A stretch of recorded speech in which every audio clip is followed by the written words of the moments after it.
And good morning and welcome to Touch Base Daily. My name is Ron Foster, touching base with you as I do all the time with my buddy here, Chris. Good morning. How are you? We're here. It's Wednesday, and same shit, different day. Same shit, different day, right?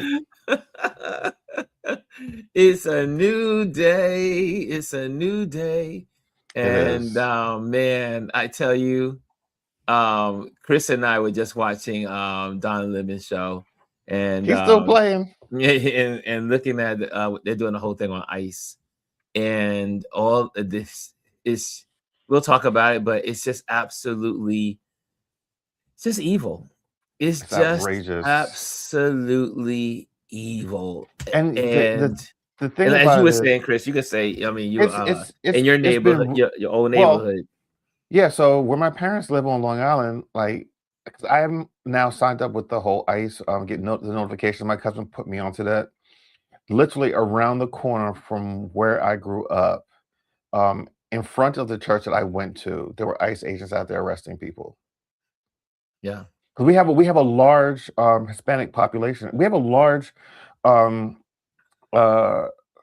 the word? Immigrants, right? Immigrant population in our neighborhood. In Long Island. Long Island has a lot. I mean, there's some towns that are almost still white only. It's very rare. But it's even in the quote unquote money areas, it's so diverse. Yes. It's so I told my mom, I was like, just be careful. I mean, even like going to the supermarket, I mean, like little things. You have to tell your elderly parent to be careful when you go to the supermarket. I mean, it's ridiculous. Who walks with papers to prove that you're an American citizen? If you don't look white and male, they're going to stop you. Yeah. This is where we are. But the gentleman, the lawyer that's on Don Lemon's show earlier, he's still there on this show, and shared how the United Nations is investigating America. Can you? I mean, could we just wrap our heads around this? In our lifetime, that the United Nations is put out an investigation on America for its cruelty and breaking of rules, the human rights rules. I mean, this is where we are. And it is so disturbing on so many levels. Disturbing is not even the word. This is unconscionable. Like, I never would have thought in our lifetime that this would be happening. I mean, not to say it couldn't, but, I don't know. Good morning, Gwendolyn. Hello. Good morning. How are you doing down today? How are you doing down the southern part of our wonderful country? I'm going to say, and I know this is going to be like one of those, where is she getting that from? I'm actually I'm in a fairly good spot. I've been chatting with people all week about being an ear, because there is a lot happening every single day. Every day. If I was at the store and I had purchased this version of 2026, I'd be making a return right now. But you have a receipt? I'm just saying, it's like, I want a full refund. This test drive, I don't want to buy this model. I don't want to exchange. I want my money back. But I was looking at a video I did last year when I talked about joy and how joy is an act of resistance. Yes. I get it that in moments like this, where it feels as if, you are literally witnessing the most atrocious and heinous acts being created. sound like something a series episode of Law and Order about to start. Heinous.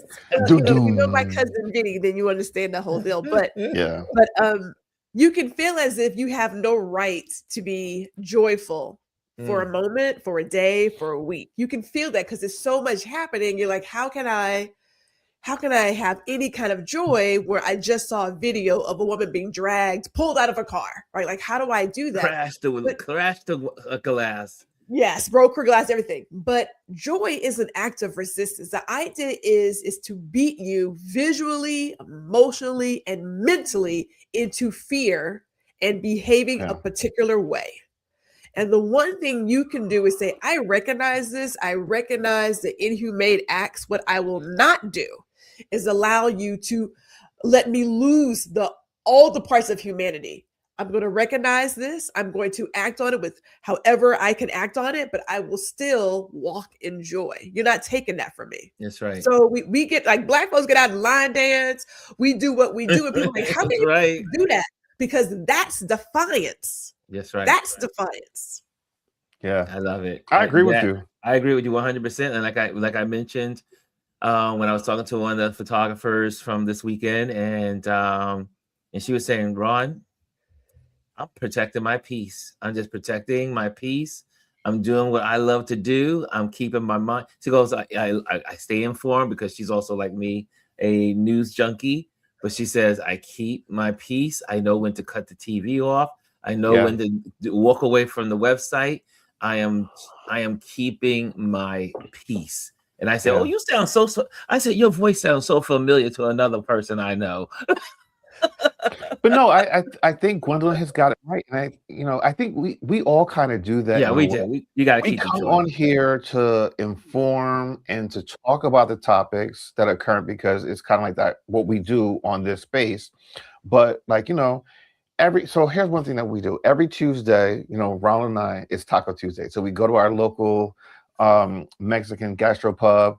And, we know the people and we know the bartender. He knows us. And we don't have to tell him what we want unless we want to change it up a little bit. Mm-hmm. But you do things that bring you joy, that make you happy. Do things with friends. Go out. Live life. But also be conscious, be aware, and be alert of what's going on around you, not only for yourself, but for your loved ones. Like I mentioned in the beginning of the show, before you came on, I'm Gwendolyn. And good morning, Elise. I my mom this morning right before I got on the show, and I was just like, listen, just be careful. ICE is out in our neighborhood. And both my parents are elderly, and my mom, drives around here and there and taking my dad to doctor's appointments and stuff like that. And she has to go food shop and live a normal life. But I also want her to be careful. Listen, she got this color skin. They don't care. They don't care how old you are, And as we saw with that gentleman that was on Don Lemon, he was 68, and they just harassed him. They don't care. Tackled him. And that's the thing. It's like they don't care if you're a male, if you're female, if you're a teenager or a child. And at this point, they don't even care if you're white because the lawyer, he's a white man. And he's a lawyer, a prestigious lawyer, known around, in main media and social media. And he was just filming. He was just filming that they, just making sure that it was documented. It was his constitutional right. And because he had his phone out, the guy, he said he stepped back and came at him and tackled him down. I mean, or the preacher. You heard about the other day with the preacher, getting hit. Several preachers at this point now. Yeah, they've been shot with rubber bullets. The other one that said that they detained him because he said he was not afraid of them. So he yells at them and said, "I am not afraid of you. I'm not afraid of you." And they said, "Well, if you're not afraid," then they lock him up in the And the thing about it, you don't even know where you're being locked up. People around you don't know where they're bringing you. Yeah, but they held on to him, and then they said, "Are you afraid yet?" And he says, "No, I will never be afraid of you. Yeah, I will never. I'm going to hold my ground. I will never be afraid of you." And then they said, "Lucky you're white." Listen, can I say something else before we move on? There are little glimmers of hope. I don't know if there are hope. There's a lot of great hope. Yeah. Yes. Someone within DHS is leaking the names of ICE agents, full names. They're basically doxing them, and this is coming from within the House. their names, their addresses, and all that stuff is being put out there on websites. So there's hope. So listen, there will come a time when these guys will have to atone for their actions. Yes. And there will be receipts of who participated. Exactly. Well, let's say good morning to some folks before we dive into this even more. Look who's in the building. The first person in the building is Dr. Omar. He said he got the gold medal today. He said, I want the gold. He is in there. And second with the silver is our wonderful Chris R. She says, good morning. And then Gwendolyn says, I may be on the panel, but I am still here. I'm getting my bronze. And she's there. And then we have Bryson in the building. He goes, what's up, Ron? What's up, Chris? What's up, everybody? Happy Chicago Wednesday. And then we have our wonderful Jazzy. She says, good morning, beautiful people. And Bryson has a statement, obviously. Just saw the post. Rolanda Watts' cab got pulled over by ICE. Rolanda Watts. And everyone in New York knows her. Yes. Everyone in the tri-state area. Well, yeah, but I mean the nation, but especially New York. You know who Rolanda Watts. But then she became famous also across the country because of being famous in New York. But Omar says, welcome to the Twilight Zone. It feels like that some days. And Jazzy says, I'm going to say it. This isn't new behavior for our country. It's just new to a certain hue. Love that. Love that. I'm in total agreement with that. And Bryson says, what's up, Gwendolyn? What's up, Jazzy? And I see all the love going back and forth. Good morning, everyone, from Elise, when she's in the building and on the panel here today. And Jazzy also says, I have not watched major network news since November 2024. That's part of how I keep my peace. Lisa's in the building. She says, good morning, everyone. And if you're in the building, make sure you hit the like. Make sure you hit the like. If you're the first time here, hit the subscribe. Bryson says, ICE is out there running the muck. Yes, indeed. And Jazzy says, or the teenage U.S. citizen kid who was working in Target got kidnapped by ICE and then thrown out the car when they figured out he was a citizen. But he said he was a citizen. He said he had his passport. He said he had his papers, and they still. But that was when I saw part 2 of that story. I wasn't shocked because I've heard it from I read it and heard about it, that when they realized he was a citizen, they literally just dropped him off into the street at a Walmart and just left him. And so the people saw him and he was crying. He was a 17-year-old kid. He's a kid. He will be traumatized until he gets some therapy. Listen, there are over 17,000 people that have canceled their tickets for the World Cup already, and it's growing daily. Good. This country needs to pay for its atrocities that is currently going on.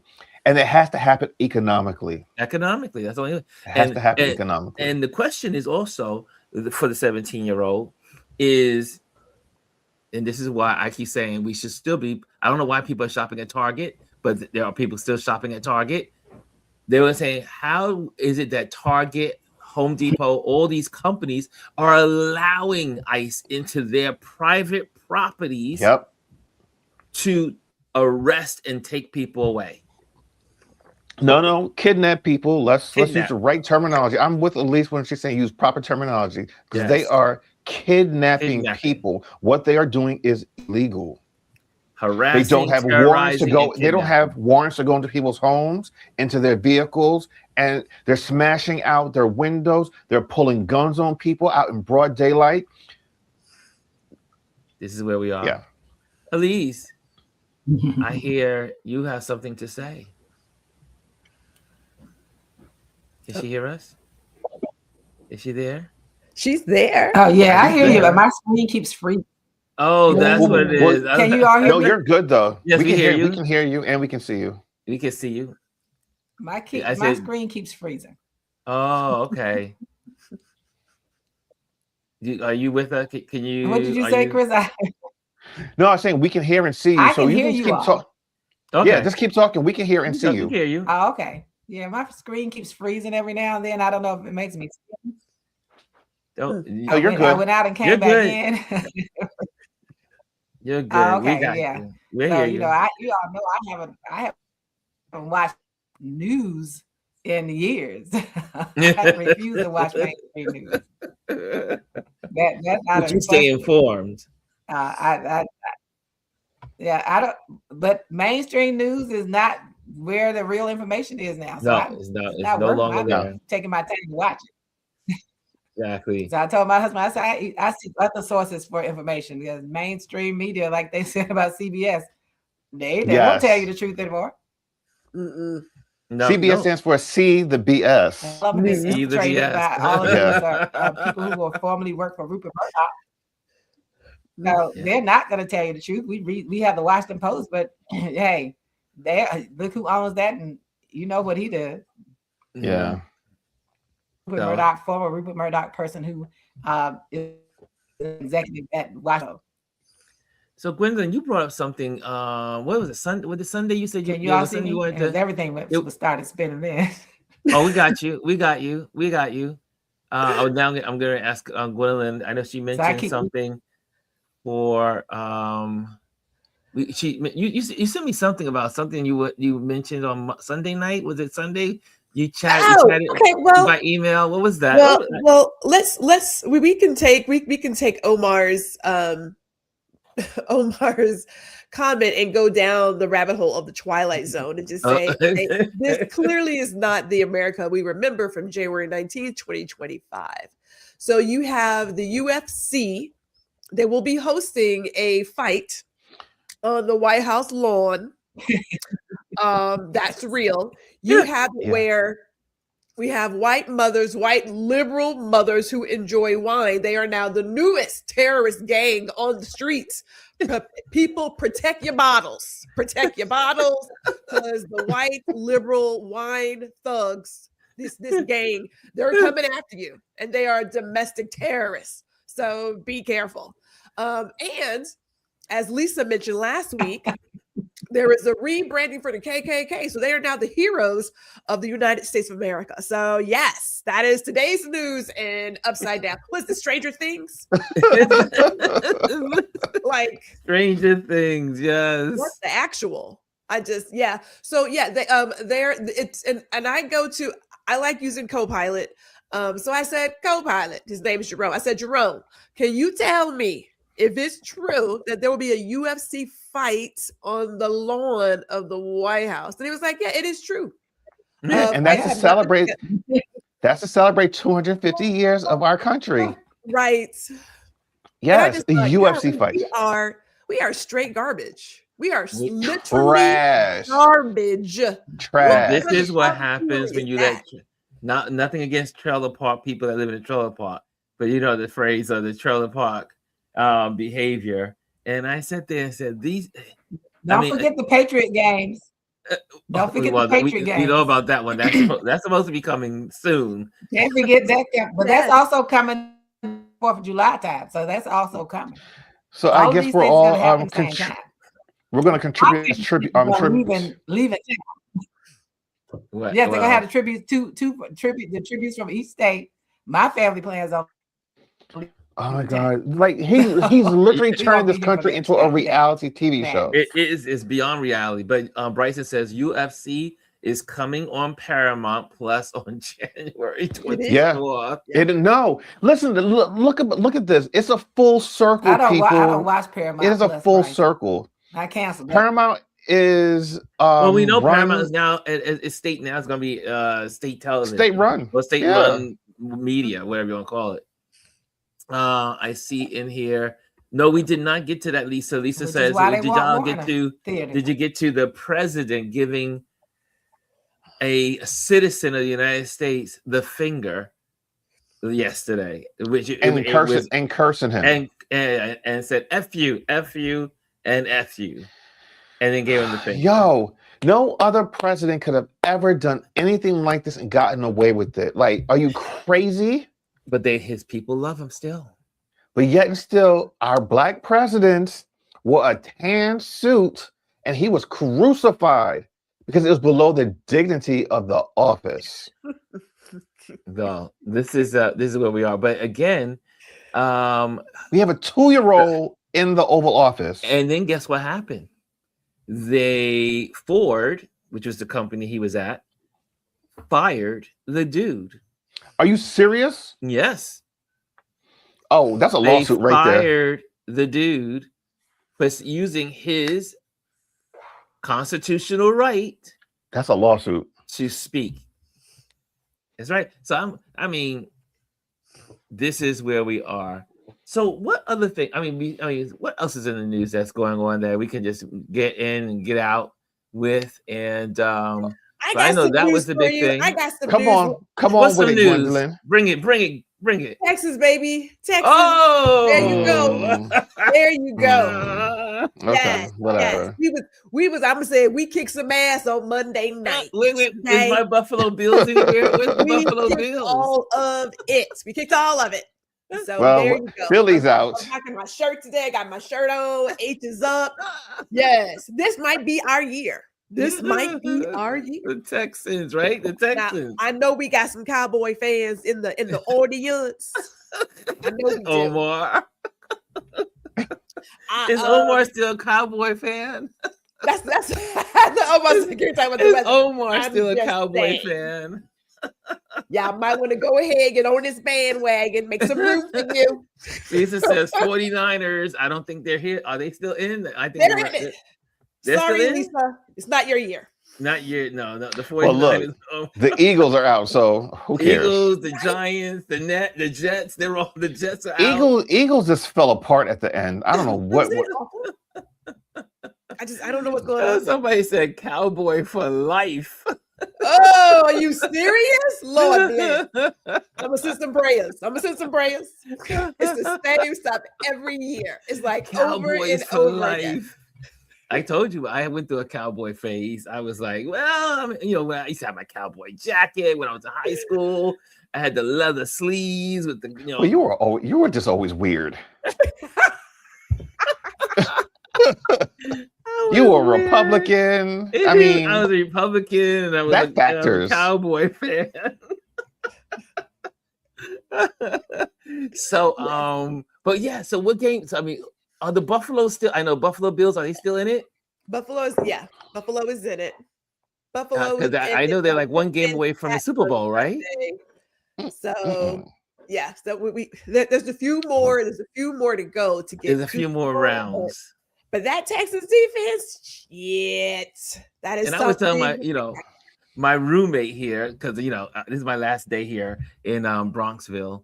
But my chillins, they want me home. Ron, when you coming home? Adrian called me. I was going out to dinner last night, and Adrian's like, "Yo, what's going on?" And then Nancy sneaks into the screen and says, "Where are you?" Sir, did you not get the memo? When the street lights come on, you better be home. When are you coming home? I said, I'm coming home tomorrow. Tomorrow. Tell them you're grown. I just wanted to give the two lovebirds some free space because it was their anniversary weekend. So I said, yeah. So Adrian, they had their anniversary weekend. I think it's 20. Happy belated anniversary. Happy anniversary, Adrian. Anyway. So they did their thing. They went to the Poconos and they came back home. And I said, I just wanted to give them some space. You don't want the old man around the house. You just want them to be able to do what they want to do. I mean, very thoughtful. There you go. You know how you married folks do.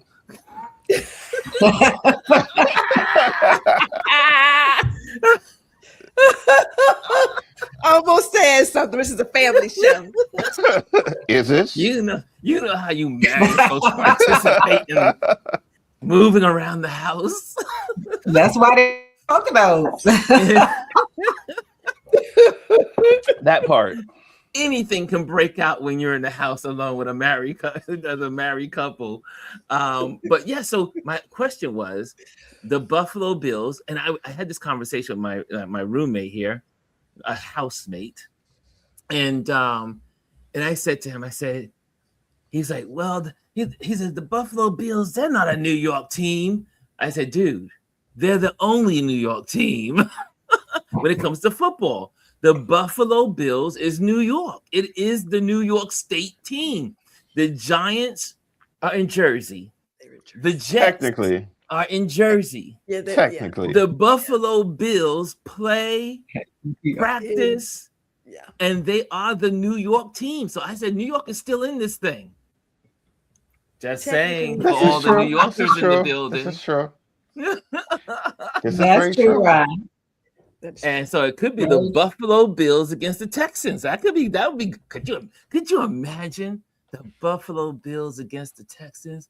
Oh, Gwendolyn, I'll be calling you just to look at it, the Super Bowl with you just by screen. Well, I will say this, and I'll let us move on to something else. But the Broncos, right? So the Broncos are seriously like they're a real contender, like real talk.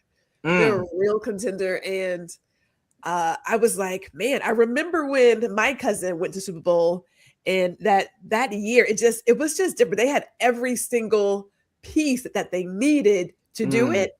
And so I don't know, like that's a gate. I'm not gonna lie about that. Like I am mildly concerned, but yeah. So this one could be their year. I'm not gonna sugar. I'm leaving my team, but I'm like, ooh, that one. So yeah. I'm just happy to see something New York inside. Some things, even the Knicks. The Knicks are doing. This is their best year in a long time. Usually when we go to the Knicks game, we always like, we know it's going to be a bad one, but we still go. You still support the hometown team.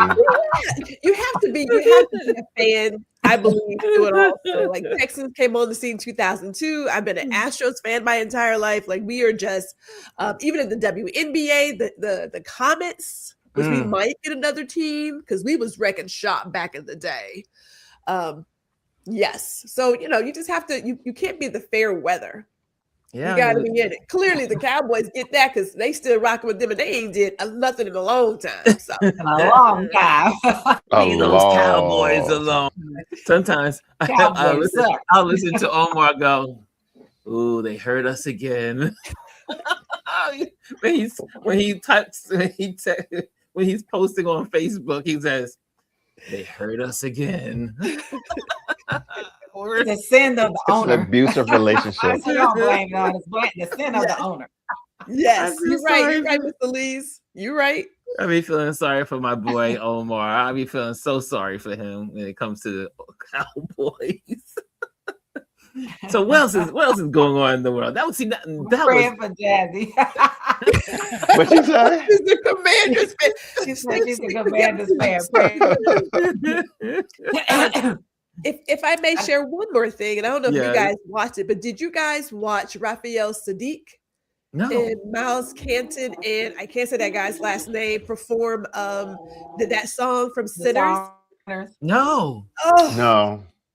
It's online too. You can watch it online. Oh my god! Where was it on the Golden Globes? Did he sing it on the Golden Globes? It was on Tonight Show, wasn't it? Kimmel. Oh, it was on Kimmel. Okay, go check it out. Was it last night? Woo!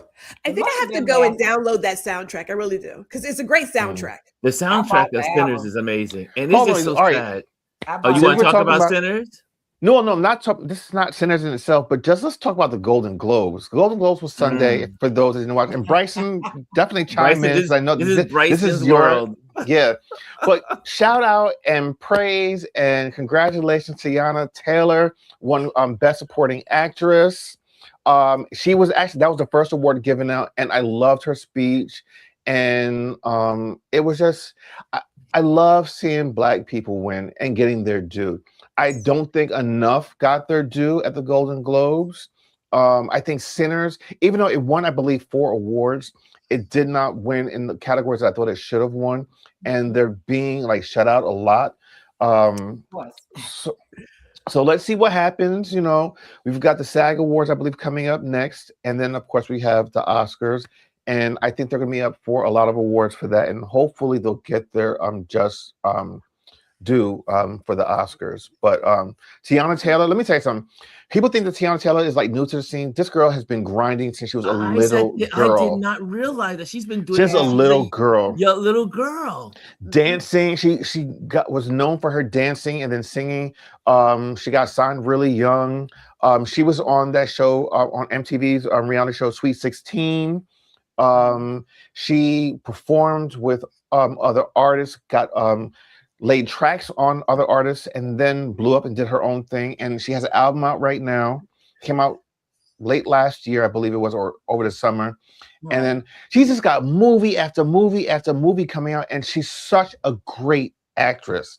So this is a well-deserved win. We had not seen this movie yet. Ron and I are going to watch this, I think, this weekend. We've been meaning to watch it, and we get pushed off with something else all the time. But we're going to watch this movie because she's in the movie with Leonardo DiCaprio. Yes, I want to see that Such a great movie. I think it's going to be excellent. She's amazing, and I'm just so happy for her and all of the accolades and the what she's getting right now because she's so well deserving of it. I love the photo Black shoot girl from Vanity Fair. This photo shoot that she did, very beautifully done, and her partying in the back. I like to see that. That was cute. I was very impressed, and I didn't realize that she's been doing this since she was a kid. I was like, really? She worked with Beyonce on choreography. Mm-hmm. Yeah. Wow. Yeah. She's been a choreographer for people. Yep. And her voice is amazing. Mm-hmm. Yes. Her singing voice is amazing. I always love her look. I think her look is so when you see her face, you just like who she is. It's like she's just stunning. Cheekbones, jawline, she like when a photographer wants to photograph someone, that's the type of person you want to photograph. Like her bone structure is just there. Like she has everything going for her. Yeah, it's like an Eartha Kitt. Like Eartha Kitt was very defined, and when you saw Eartha Kitt, you knew it was no like who's that lady? You knew Eartha Kitt when you saw Eartha Kitt. So she's good. I'm glad that she is. For those that don't know who she is, which is like people that I know her from in the new world, like the recent movies and stuff, but. I didn't know she went all the way back to her childhood. I learned that literally yesterday. And that was really good. She's had a great career. Looks a lot like her mother. Yeah. Wow. She looks a lot like her mother. Lisa says she is a director. She and her childhood friend have a company called The Aunties. Nice. Hey, Laney Lane is in the building. Good morning to you. I see you in the building. I see you. And Bryson had to throw his 10 cents in there. We're got Oscars nominations coming up next Thursday, and the BAFTA nominations announced next week after the NAACP Image Awards nominations were announced on Monday. Yeah. So we are deep in award season right now. It's award season, and then the shows will be in February. Most of them, right? February and March. May I add something? You could add, may I add and also do a plug? Oh, add more. Okay, so I had the great pleasure of watching Ronald's first episode. Yes. I'll go into that later, but go right ahead. What? Yes. Okay, so watched it. He had a question there about the awards and how Black creators, storytellers, actors, actresses always have to do so much more to be recognized. And even with that, you're still not recognized. Yeah. Like Denzel has had amazing roles, but then he gets something for like Training Day. Exactly. Yeah. Yep. Exactly. Halle Berry, Monster Ball. It's yes. Like those kinds of things. And so we come here and you have to ask yourself, yes, you recognize that there is a part of you when you get into an industry, you do want that industry accolade. Like you do want that recognition. And at what point do you realize just because you are going to do 50 times more than what someone else does, and even with all of that, it is still not going to be enough. Right. Not even that. He made mention of the fact that why is that we only get nominated for best supporting roles and not lead? And that part when those roles are lead roles. Right. Yes. That's the best. That's one of the great, right? When Denzel won his Oscar, it was supporting. That's in right. Glory. In Glory. Now that I tell you, his character was front and center, right? His character was front and center. So, but and then when you look at Sinners, talk about the awards. There's no way Ryan Coogler shouldn't win that best. Period. It's an original script. Right. It's an original script. The cinematography that he used, even the different types of film that he brought it out in.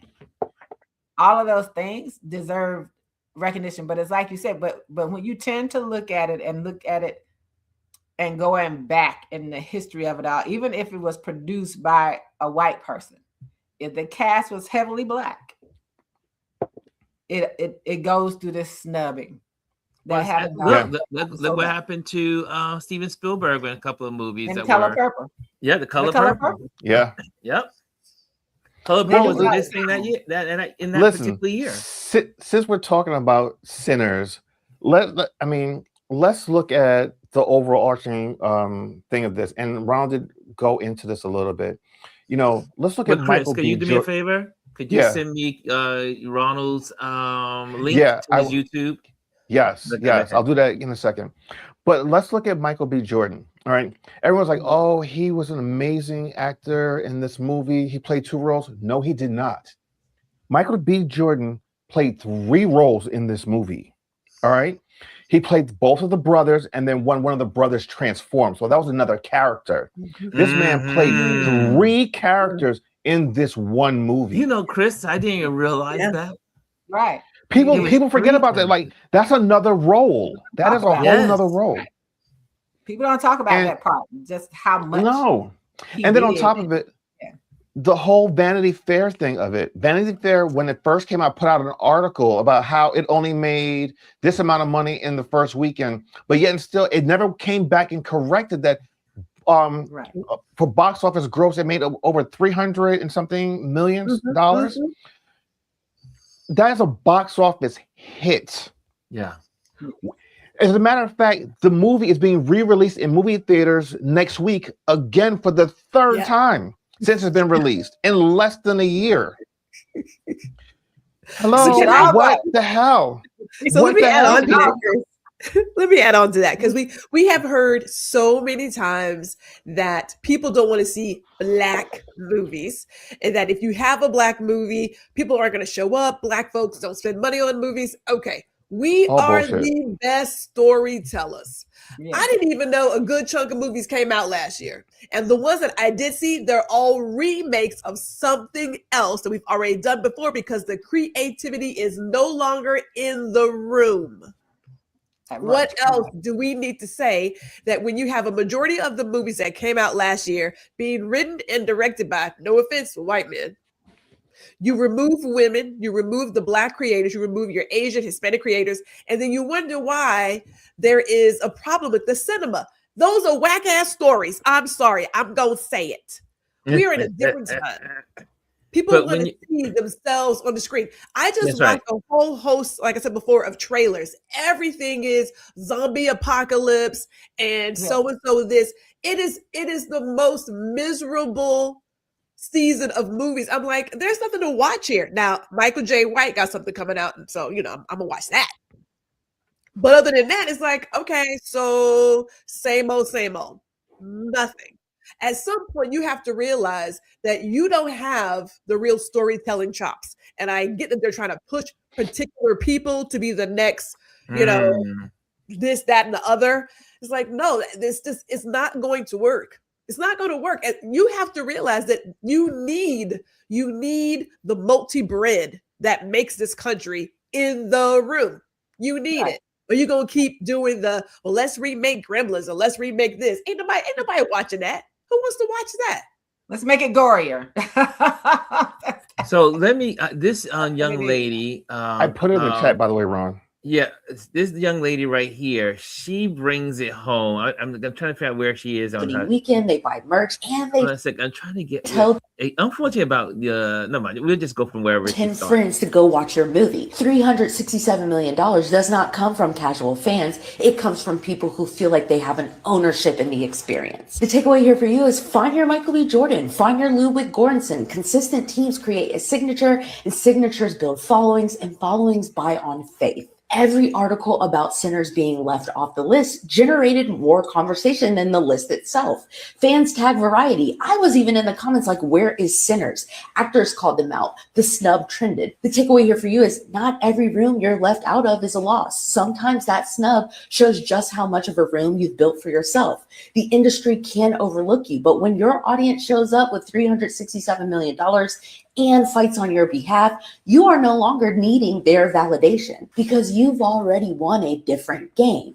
I study how remarkable things actually get built. Comment differ or sign up for the newsletter if you want more. See you on the next episode. What happens when you make a $367 million movie and critics and media still leave you off their year-end list? Welcome back to Talent Isn't Enough. Ryan Coogler being snubbed is not new. He's been snubbed for over a decade and he just keeps on winning. Fruitvale Station won Sundance, Oscars ignored it. Creed made $173 million. Stallone got the nomination and Coogler got nothing. Black Panther became the first superhero film nominated for Best Picture. Coogler was left out of Best Director. Now, Sinners, $367 million, 97% on Rotten Tomatoes, 17 Critics' Choice nominations, and it's left off the Rolling Stone and Variety's year-end list. So let's break down Ryan Coogler's independence and the asset value of building direct-to-consumer. Number one, a part of success is about understanding trade-offs. So let's talk about the access trade-off many do not think about. In 2016, the Academy invited Coogler to join. He said no. He told interviewers he would rather join labor unions than voting bodies. And when you opt out of a system, that system stops advocating for you. Gatekeepers remember who does not play their game. The takeaway here for you is the people who control access and the people who buy are rarely the same. So pick your trade-off. Number two, find your signature style that works and let the consistency compound. Coogler has worked with Michael B. Jordan on every film he's ever made. Same composer, same values, same lane for a decade. That consistency creates a signature that people can follow. And when audiences follow your work across years, they move from being customers to believers. And believers show up on opening weekend, they buy merch, and they tell 10 friends to go watch your movie. $367 million does not come from casual fans. It comes from people who feel like they have an ownership in the experience. So there you go. Thank you, buddy. No. She lays it down so well. Yes. Ryan Coogler is a box office magnet and hit maker. Everything that he has done has produced, made money, and catapulted the people that are in his movies. Mm-hmm. And I love the fact that he turned down being in the system because now he doesn't have to abide by the system and do the things that he wants to do. This man is amazing. He is one of those directors that will forever go down in history as a hit maker. They can never, ever take that away from him. I hope he just continues to do what he does, listen to his inner voice, and pick the projects that he wants to do and write the scripts and tell those stories that he wants to tell. Because, sir, you know what you're doing. I love the fact that she brought up that the two of them, Michael B. Jordan and they paired up to make these amazing movies together. But you see that is a recipe for success. You think about what's all the Tom Clancy movies, or you think of the Tom Cruise always being picked for what's his name, Swayze. I think it's Swayze is his name. But having the same director and the actor paired off, or the what's it? I'm sorry, what's the guy that is it Swayze? Am I getting that right? The director. Anyway, I don't know. Okay, but anyway, I see that a lot in the pairing of directors and actors that do several movies together. So I want to mention something really quickly that she did not include in that. His wife. She's a part of that partnership. Yeah. her as being there with that core group of people. And she also worked with him throughout these films. So we can't leave her out. No. Because she's the critical component of what he does. She works. She's not just his wife on the side up for the red carpet. She's a part of the production of all. I read that she was a major part. They called them a power couple in Hollywood because she does a lot of work. But you have to go back and listen to his video to tell she's a partner. She's a partner in his production company. And I think that, we can't, I saw that. I was like, where's his wife? Because with those three gentlemen, the two guys, so is his wife constantly there and constantly working. She's a partner in his business.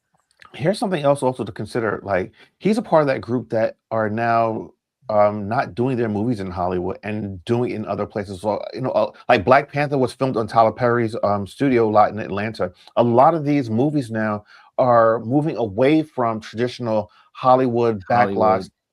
Of course, they're getting incentives to film other places, but they realize that you don't have to be in the Hollywood structure to create these films, because I think that a lot of white Hollywood thinks that you have to be in their town to create blockbusters and to be in the system, and you don't. Right. You don't. And these directors, these movies show that is not the case, and that is not the truth. Ava DuVernay and her another great one. Another one out there that's like, okay, so hey, I got to go out here and make this space. So they have to create those spaces. Shonda Rhimes is another one. Shonda Rhimes, yes. She did the same thing. They have. As a matter of fact, Shonda Rhimes walked away from a lucrative ABC Disney deal and signed with Netflix, and look what she did with that. Yeah, I mean, crazy. So again, if you have to pave your own highway, you just do it. Make your own table. Yeah, make your own table, build your table, and tell people to come to your table. Yeah. Ron, so I put in his private chat his page. If you want to just play a little bit, like play the little intro and the opening sequence if you want. So this is Chris's husband and his. I was so proud. I was so happy to see Ronald, and it was like, what? I said Ronald's stepping out. This is great. So anyway. Let me just go right there. So as you're pulling it up, let me just give a little backstory on this. So this is something that Ron's been wanting to do for the last 2 years.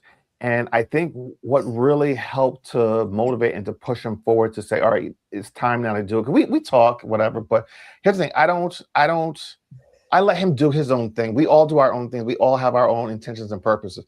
But I think him doing the show, the conference call, and doing the recap shows, I don't know, I think gave him that extra confidence boost that he needed to just put himself out there. And I'm biased, but I'm super proud of what he put out and what he's putting out. And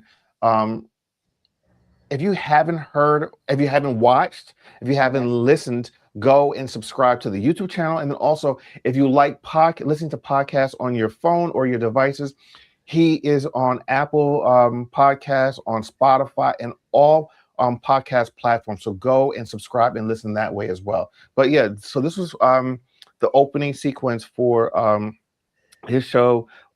Wait, what? I love it. I used to get called Mr. Serious by my family, especially like my mom and stuff would say it. And it's only because I felt as though when they would tease me, I wouldn't jump in on it, because like I would harbor things just a little bit differently, because I felt like they could see something in me that I wasn't ready to accept or didn't even know I had to accept. You know, when you come up in life and you feel a little different, a little out of place, every little joke or jab at you, it stings a little harder. And then also what my family didn't know was I was being bullied at school. I was being called gay before I knew what gay was. I was being called, you know, the little church boy, the little nice guy, and people would take advantage of me being the nice guy. And it didn't really take me too far with people. I had people around me where I would go to school and be like, oh, they're my friend, but they weren't really my friends. Because I remember specifically in my junior high years being picked on by the people I was aligning myself with. I remember one thing in particular. I remember going to school and I had on a pair of my sister's jeans. It was not anything for me to wear my siblings' clothes because, again, I was the youngest. I was the smallest. Hence why also I got the nickname Shorty when I was a kid. But I was the smallest, so I was always wearing my siblings' clothes. I think I put on my sister's jeans, not really knowing they were hers, but I'm pretty sure I just found them somewhere. And I put them on, and I remember they had a little flare. They were like bell bottoms pretty much. And I remember being in science and seeing the group of kids at the table staring and pointing at me, and I remember hearing, does he have on girl jeans or whatever? But then again, here I am in 7th grade, and these are my so-called friends talking about me. So it was a lot to feel as though I was being picked on in school, and then to come home, and even though my family didn't mean any harm as far as like poking fun or trying to have fun with me, they didn't know the things that I was going through in school as well. So I didn't like feeling like I was being picked on. So yeah, I took myself a little too seriously at times.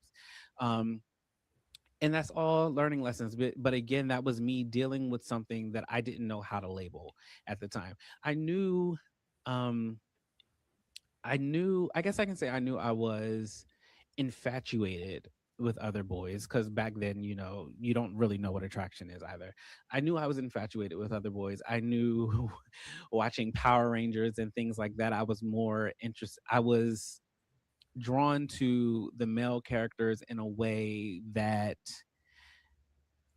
a young boy should not have been drawn to them, if that makes sense. I would imagine them being my quote unquote boyfriend in my head. And that's not, but even then, even still, I would not accept the fact that I was what other people were calling me for the longest.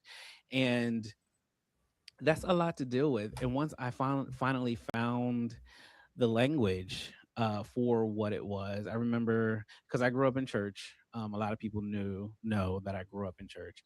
I found myself for the longest trying to pray the gay away.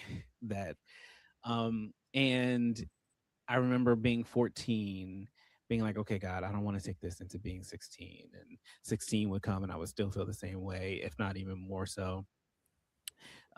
Being like, okay, God, I don't want to take this into being 21. And then, of course, by 17, I had my first willing experience. That's another story.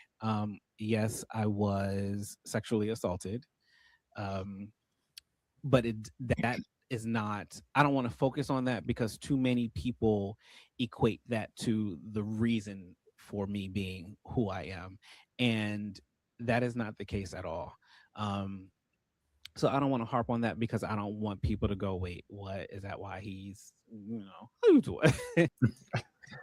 I enjoyed his conversation, and I enjoyed his just came totally out very the transparent, gate, real and transparent and honest and to the point and sharing. And just, first of all, like I always tell Chris, who could not love Ronald? Ronald is one of the most amazing people, just such a calm personality and so smart. But I was like, wow, I felt like I was invested in the show, because I was like, it was absolutely well done.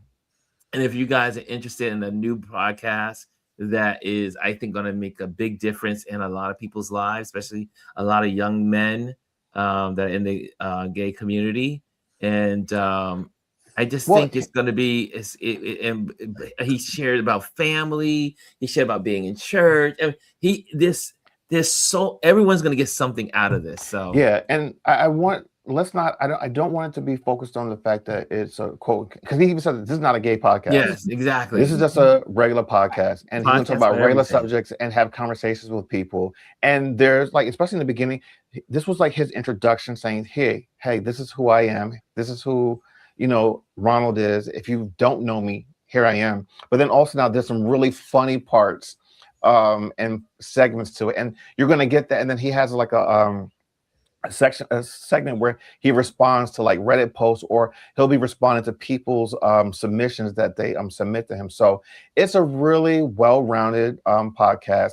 It's it's the length it's going to be. I think this one was like 38 minutes, and I think it's going to be around that. And just so you know, once you subscribe, it comes out every Saturday at 11 a.m. He's pushing for that. And the other thing too, we talked about this on the recap show that we released on Monday. He did this all on his own. He came to me one day, he was like, all right, I'm going to pull the trigger on this. I said, okay. I said, just tell me what you need me to help with, whatever. But I allowed him, he just did all of it. We went to the Apple store, he bought his first laptop, bought a MacBook Pro, he ordered his podcasting equipment. He figured out how to set it up. He said, all right, this is the type of stuff I want in the room. I said, okay. I gave him what he needed. And then I did a little behind the scene video of him, like just with his setup. And then I said, all right, you're good. I walked out of the room and I let him do his thing. He recorded it. He edited it. I was just there sitting next to him, showing him how to use the software, how to do this stuff. But from start to finish, this is a labor of love from Ronald Clay. And I loved it. I couldn't be more prouder. And yes, I'm biased, but I'm super excited, super proud. As you should. As you should be.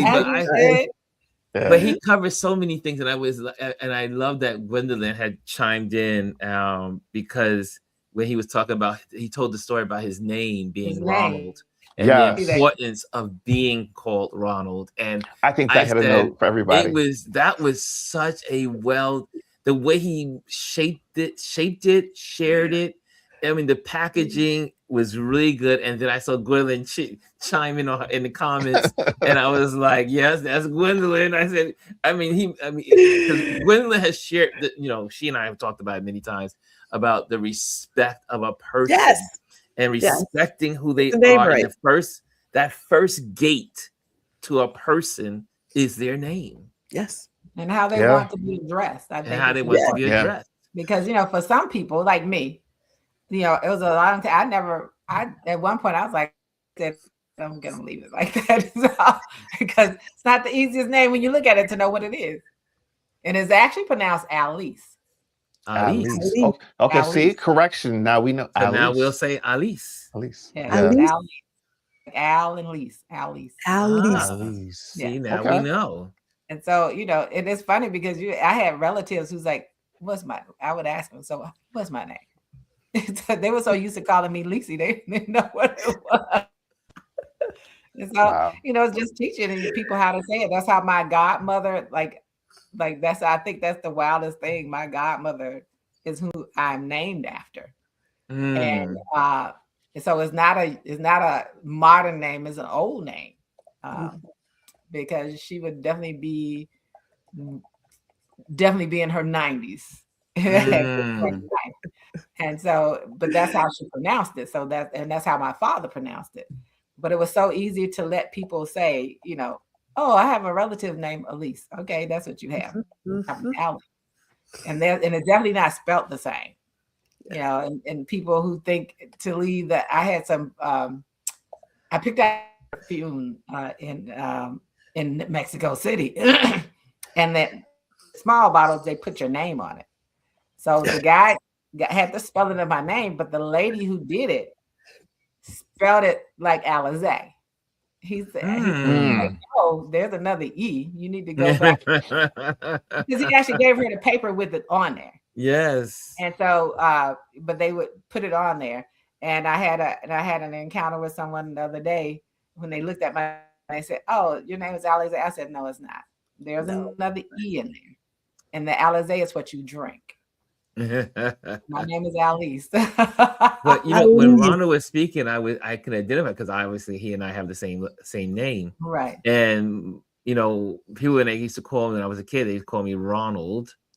And when I would be in school, it was also because I came up in the era of McDonald's, and so I kept getting the Ronald McDonald, and all that stuff. And then I just simply said, "Just call me Ron." And but I sat there and said, wow, I looked at when he was sharing, I said, look at the bravery that he said, you know what? Because of people teasing, but then he went and said, wait a minute, this is my name. This is who I am. And he took that control. And I was like, I wish I would have done that when I was his age. When he did the same thing, taking control of who you are. It's part your identity is your identity. Listen, I've seen him in action with that. You know, like we've gone out to like coffee shops and they call out Ron, and he's like, "Who?" He's like, "No, my name is Ronald." He'll correct them right there. Because I mean, that's who your name is. Who you are. If someone comes to you and say, "This is who I am," just like when you know, Chris is such a common name, and they're like, "Oh, Christopher." I said, "No, I don't go by Christopher. I go by Chris." And they still say Christopher. I said, "Yes, that's my government name, but please just call me Chris." It's how you identify. Yeah. And what you want, right? Then people have to honor what you want to be called, right? I know. And D Nice went live with me. It was one of those shows when he was talking about being on the air, and I don't know if it was 2022 or 2023, but he said, "I'm gonna go live with this lady because I want to know how she says her name." People, because you know, it started with the S in front at first of all, so they thought it was Celise. Well, that's what, you know, when I first met you, I thought it was that. I was like, Celise. And I was like, oh wait, no, it's Celise. Yeah. And so then people wrote it in there, and he thought it was, he of course looked at the spelling and said, "Oh, Alizé," and the person said, "No, it's not Alizé." So he said, "I just want to know from her how she says it." So that's how he got to know how to say my name, because he pulled me up so I could tell him how to pronounce it.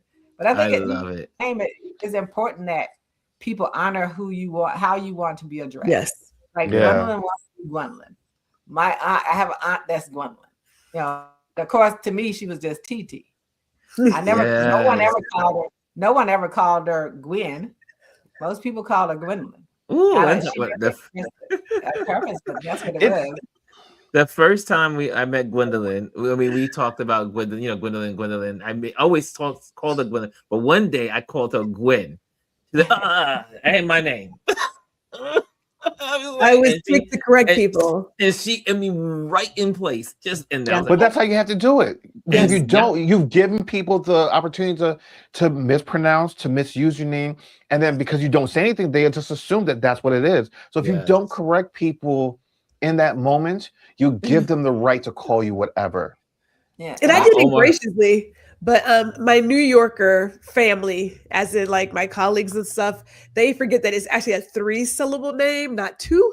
So it was Gwendolyn. Gwendolyn. I was like, there's a whole D-O in the middle there, people. A whole D-O.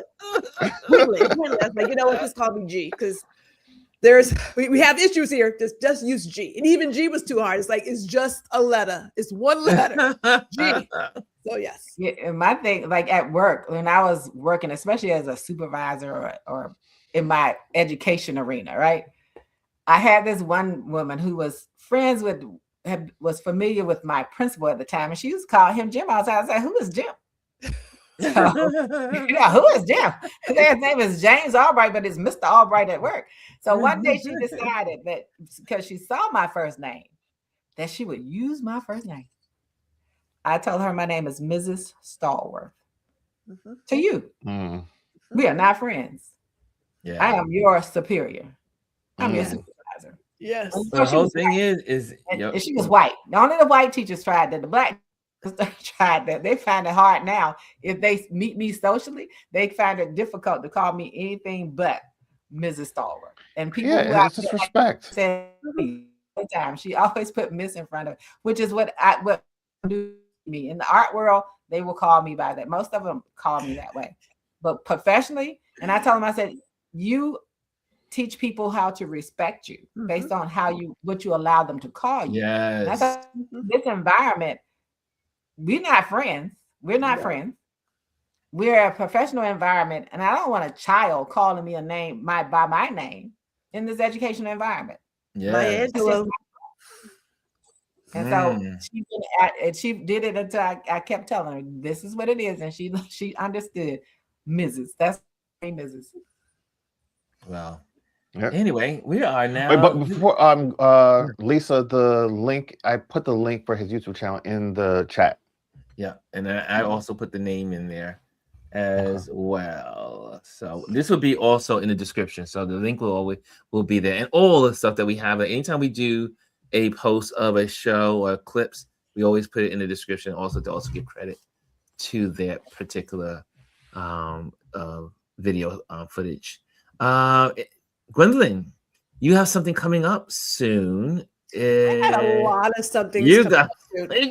She is all on my YouTube feed. I was like, what? What? Okay. Yes. Yes. Well, let me shout out two things. One, we are celebrating my 100th episode for Girl Listen. 100 episodes. That's a lot.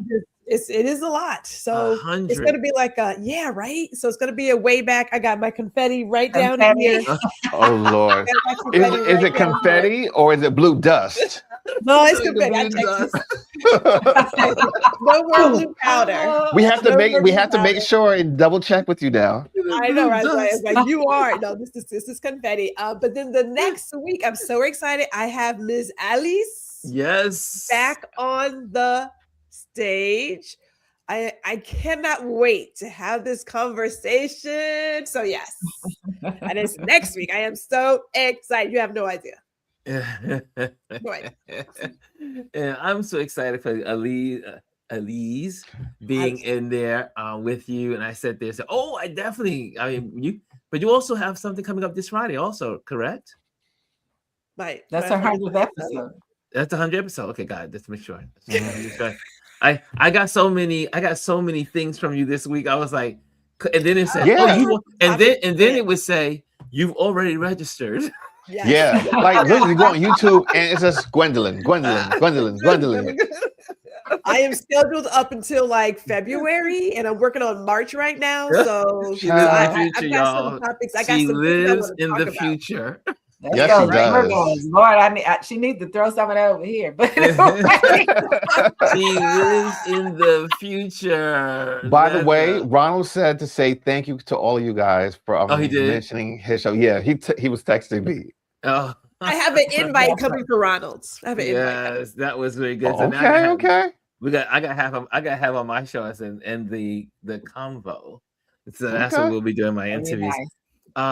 Just also, I wanted to share with you guys a couple of just items, and let me just share with you. There is an event going on. I just hold on. Let's see if my messages. Let's see if I can get that out of my messages for you guys. Let me see. I thought I had it.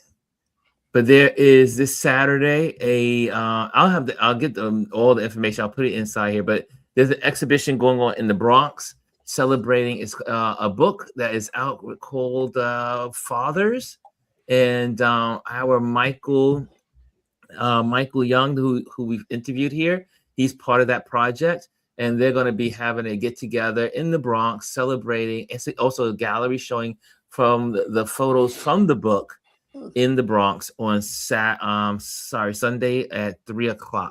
But I'll get you all the information and put that inside the description as well. And I will be there to obviously cover it and make sure I'm there with my camera and all the folks that are there and video camera and just share what's going on. Also, we have the exhibition I am in for coming up in February. Opening day is on February 7th, and it will be going through March. So you can check that out. And a bunch of us are in that. Howard Cash, who we've interviewed here, he is the one. He and Jamel Shabazz are sponsoring that. So we got a couple of events going on here in New York. A lot of them in the Bronx. And but we'll be ours is in the Lower Manhattan and the other one's in the Bronx. So we got some stuff going on in New York City, and so check them out. Also, I have my little banners that I'm going to share with you guys, and here we go. Let me tell you about the community. The only person that participates in our community is Gwendolyn and myself, but you know what? We still be doing it. YouTube community, our Ron Lewis Photos. We have a community. You can post your photography. You can post text messages, conversation, engagements, talk and share. Use it if you want to build community. This is a good way to do it. You already have a community here. Why not move it towards the community tab? And also, if you want to get emails from us, make sure you go to ronlewisphotos.com and we'll be able to send emails to you, newsletters, and all that good stuff.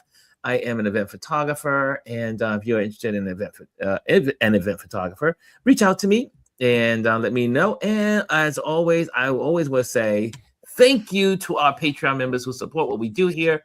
You make this possible. And if you want to become a Patreon member, you can click on that QR code and join the community and supporting what we do here. A lot of what we talk about will end up usually in the Patreon community. And last but not least is also join our YouTube channel. If you're here for the first time, subscribe. If you are here, make sure you like, make sure you share, so that way people know we exist and that we're here in these streets. Okay, I think we got it. I want to say something before we leave. Yes. I'm trying to get my stuff together. So I will start back with an artist live conversation on IG next Wednesday. All right. Really nice artist that I've come to know and had a lot of deep conversations with. So he and I his name is Ralston Cyrus. So he and I will have a discussion next Wednesday. And I've also reached to one of the owners of Overdue Recognition, because they're different than other galleries. So they don't just just have artists rotating through. Yes. They have permanent art displays, and they also do framing and some other things.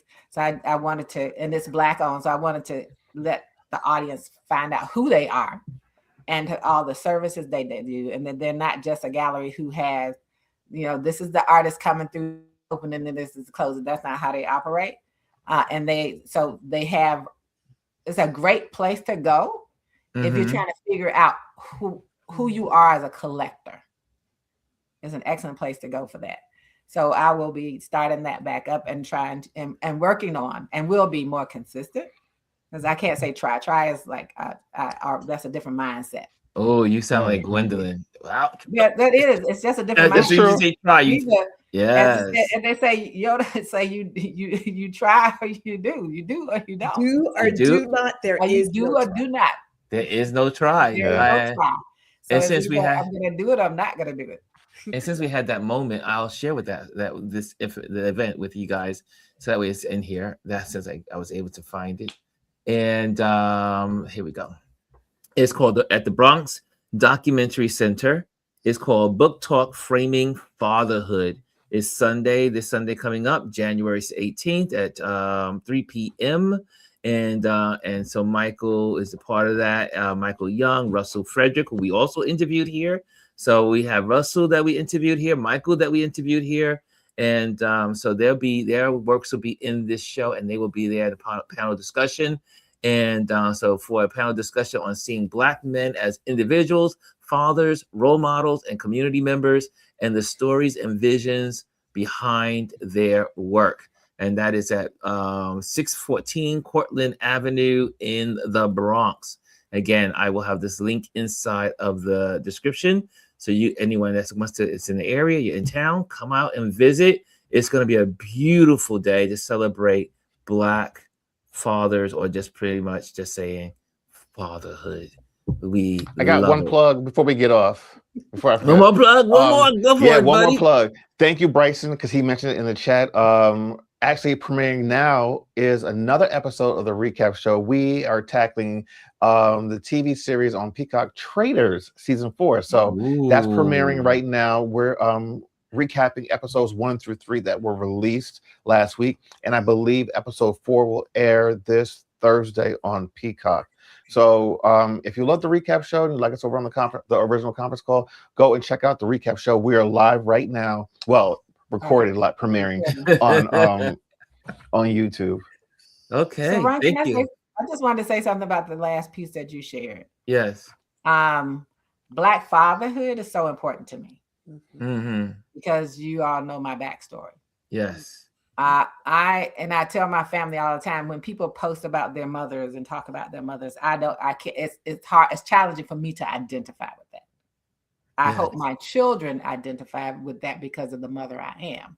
However, I think that Black fathers, because there are so many great ones out there, they're in households with their wives, or serving as single fathers, do not get the credit that they're due, and it's already been shown that they interact with their children a lot more people do, other men. Mm-hmm. And I think it's so important that they get the acknowledgement. I think I always think that we often talk about single mother raising children. We don't hear about men like my father. He was that person in 1959, a single Black father raising six children. Wow. In a house where he had what is it, 4 girls. There's 4 girls in the house and 2 boys were in the house at the time, and working 2 jobs. And you never missed a home cooked meal. I didn't eat cereal. So I think I never ate cereal. I know you mentioned that. I told you my mother was like, cereal. I was like, girls, get in there and cook those grits. But I just didn't want this moment to pass. Yes. Where we don't give them that honor. Like, Ron, you are a father. How often do people understand that?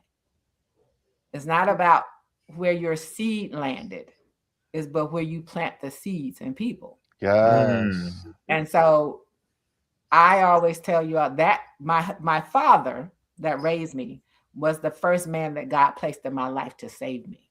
There you go. So, it's no thing for me, but No, it's the same thing for me. That's why I'm mentioning it, because I'm drawn to seeing Black fathers celebrated. I was at the museum, the Metropolitan Museum of Art this week, and the same thing. And one of the segments, it was called Fathers. I just think it's amazing, just the relationship between a father and his kids. And when people have that, it's a beautiful thing. Okay, guys, I'm gonna let you guys go. It is time to get out of here. You guys have a great day. And tomorrow we'll see you. We'll see you tomorrow. Later.